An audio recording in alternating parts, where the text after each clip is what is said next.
Last year, at the end of July, I finally got fed up with being fat. I decided I needed to lose 30 pounds. So, starting July 29th, when I weighed 204.2 pounds, I embarked on a weight loss journey. Tomorrow will mark the 6-month anniversary, and I am down at 174.2 pounds, right where I wanted to be. I've lost 30 pounds in 6 months. One of the reasons I was successful with this weight loss journey is that I have been tracking my progress daily.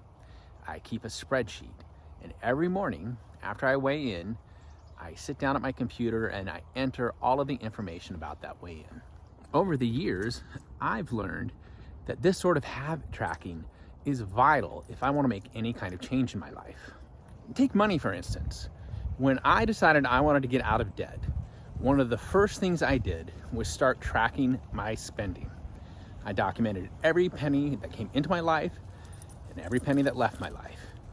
And by doing this, I was able to detect patterns. Now, more than 15 years later, I don't need to track my spending, but I continue to do so because I think that this habit tracking provides all sorts of interesting insights into my behavior and allows me to make changes to improve my life.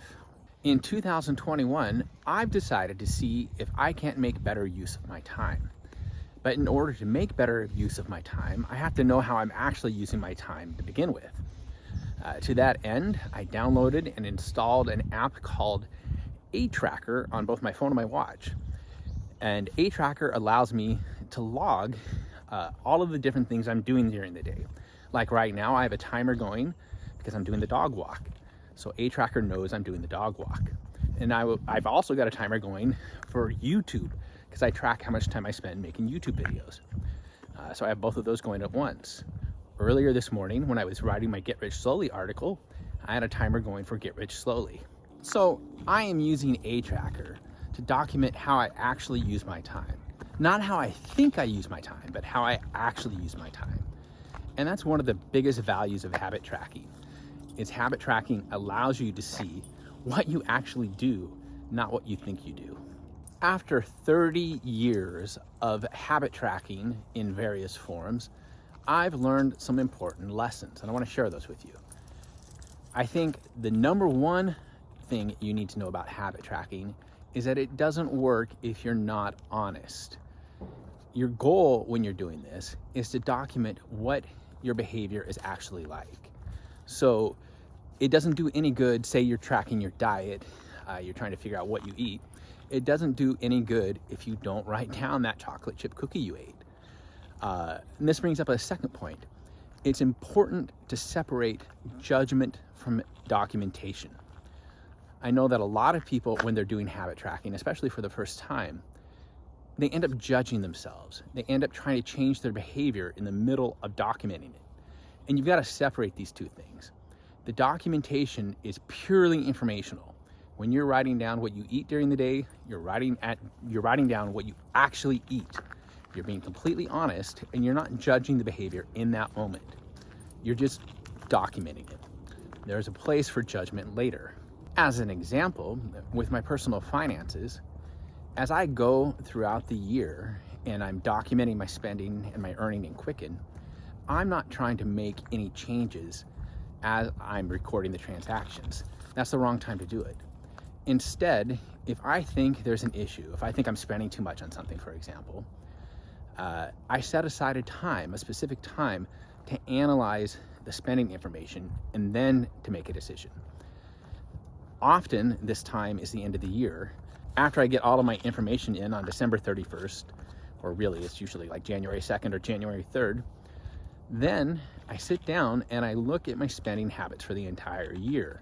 And I try to see if there are any patterns. Are there any problem spots? This is the time to make judgments. In the moment, when you're actually documenting your habits, when you're doing the actual habit tracking, that's not the time for judgment. You need to create specific times to judge or to evaluate your behavior. This is true whether you're tracking money, tracking fitness, or tracking anything else.